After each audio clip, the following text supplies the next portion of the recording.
O Brasil é gigante, tem recursos naturais incríveis, tem pessoas realmente trabalhadoras, mas por que parece que nós não saímos do lugar? Por que será que o Brasil não consegue crescer como outros países do mundo, como por exemplo os Estados Unidos e a China? Eu sou Guilherme Simões, aqui do canal Investe Mais, e eu vou te explicar de forma mais simples os erros que nós cometemos que nos fazem ficar parados no tempo. E por que o Brasil perde feio no quesito produtividade em relação aos outros países. E você não pode deixar de ficar até o final do vídeo, porque eu também vou falar para vocês uma forma de a gente poder reverter esse plano. Primeiro, nós precisamos entender o que é crescimento e produtividade. O crescimento econômico é bem simples, é basicamente a riqueza do seu país aumentando durante o tempo. Agora, a produtividade seria basicamente você fazer mais coisas com menos dinheiro, menos recurso e menos tempo. Dando um exemplo para vocês, seria basicamente algum país que acaba criando algumas inovações que facilitam a vida da população, ou até mesmo alguma empresa que faz a contratação de algumas máquinas ou compra algumas máquinas para poder produzir o que eles precisam em menos tempo e talvez até com menos dinheiro, pois eles vão precisar pagar menos a alguns funcionários ou menos para alguma coisa por conta daquela máquina que foi adquirida. Dito isso, vamos para os 5 motivos que travam o nosso país. O primeiro é a educação fraca. Nosso sistema de ensino está um tanto quanto ultrapassado. As escolas não têm o investimento devido, nós temos professores desvalorizados e poucas pessoas qualificadas para a mão de obra no Brasil. E o segundo motivo é a burocracia e o custo do Brasil. Esse é um problema mais direcionado aos microempreendedores ou aos empreendedores. Porque abrir e fechar uma empresa aqui no Brasil é muito complicado. Tem burocracias que mudam toda hora, alguns impostos que também mudam toda hora. Então, o empreendedor ele fica um tanto quanto perdido se ele não tiver uma boa direção, bons outros funcionários qualificados para ajudar ele. Então, o empreendedor sozinho, ele não consegue crescer tão facilmente no Brasil. E isso acaba espantando empresas e investimentos até mesmo do exterior no nosso país. O nosso terceiro ponto é a nossa infraestrutura deficiente. O que seria isso? Vamos pensar um pouquinho lá na época do JK, dos 50 anos em 5. Quando foi começado aquele projeto, eles pensaram no quê? Vamos fazer pistas. Pistas por quê? É mais barato para confeccionar. Mas o que acontece? As pistas, mesmo sendo baratas para confeccionar, elas são mais difíceis de se manter. É mais caro manter uma pista, uma rodovia. Ou seja, se eles tivessem feito ferrovias, que são, caso, mais difíceis de ser construídas, de ter começado elas, né, no caso, mas são muito mais fáceis da manutenção, eles provavelmente hoje teríamos uma linha férrea muito boa e mais eficaz e mais barata. Ou seja, aquele negócio de produtividade que eu falei com vocês no início do vídeo. Se você pegar um exemplo de outros países, se você for olhar Nova York, por exemplo, o sistema de metrô de Nova York é muito grande. Então você consegue ir para qualquer lugar via metrô. E você pensa o quê?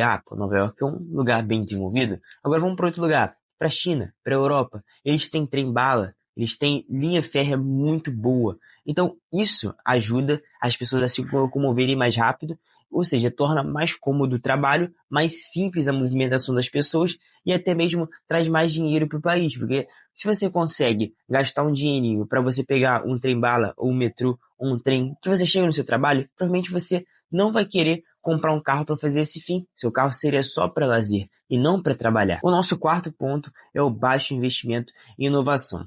Não é segredo que no Brasil falta financiamento de pesquisa. Eu já conheci, tanto no meu ensino médio quanto na faculdade, pessoas que escolheram determinadas áreas. Eu escolhi biologia, eu escolhi matemática, só que eu queria bacharel, eu queria ser pesquisador, mas chegou no meio do caminho eu não consegui, faltava investimento, ninguém queria financiar minha pesquisa, então a pessoa teve que largar a pesquisa dela para trabalhar dando aula, para migrar para licenciatura, ou até mesmo teve que fazer esse trajeto de licenciatura só para poder ele mesmo financiar a própria pesquisa.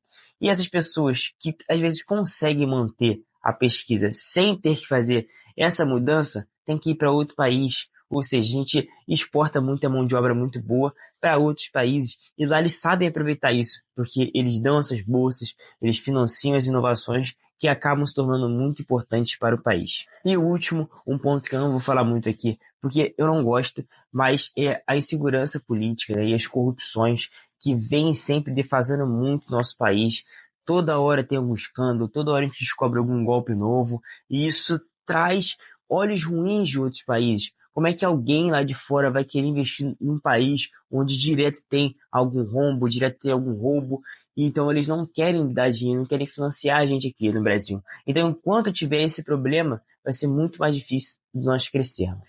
E as consequências disso tudo nós vemos nos salários que não crescem, os preços que só sobem, a falta de um bom emprego, uma boa qualidade de trabalho, porque, como eu disse, se você não tem infraestrutura para fazer o trabalho, às vezes o brasileiro comum ele tem que fazer uma jornada de 1 hora, 2 horas de trabalho, um ônibus lotado, um trem lotado. Como aquele brasileiro vai ter a vontade de trabalhar, vai ter o quesito produtividade no seu trabalho? Se ele já chega cansado, ele trabalha o dia inteiro para poder voltar para casa e levar mais 2 horas para chegar.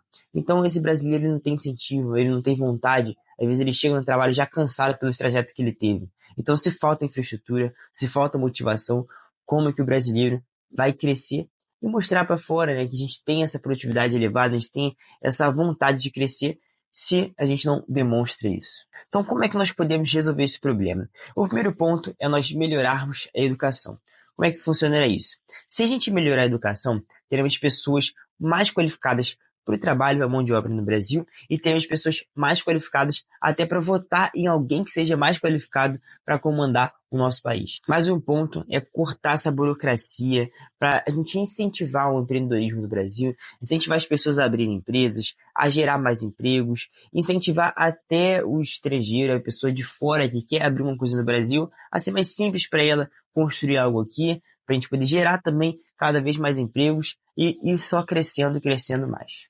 E o terceiro ponto é você trazer uma qualidade de vida, uma qualidade de transporte, uma qualidade de bem-estar maior para o trabalhador, o que vai se tornar mais fácil para o trabalhador fazer a locomoção de casa para o trabalho. Se ele demorar meia até 1 hora, pode ser, para aquele trabalhador chegar no trabalho dele, ele pode ser mais produtivo, porque ele já vai pensar o seguinte: olha, eu tive uma quantidade maior, eu pude vir sentado no trem onde eu vim, no metrô, eu pude vir sentado no ônibus, eu pude vir descansando até aqui, então nada mais justo do que eu dar duro aqui no trabalho, para depois eu ir para casa e descansar com a minha família. Então a infraestrutura é muito importante também para o nosso crescimento. Se esse vídeo te ajudou a entender por que o Brasil não vai para frente e quais são as soluções para esse problema, eu já peço que se inscreva no canal caso não seja inscrito, curta o vídeo e compartilhe com alguém que também precisa saber dessas informações. E também comenta aqui que eu quero saber qual é o principal problema do Brasil, do crescimento dele, por que ele não cresce, na sua opinião. E como sempre, muito obrigado pelo tempo de vocês, por toda a atenção e até o próximo vídeo.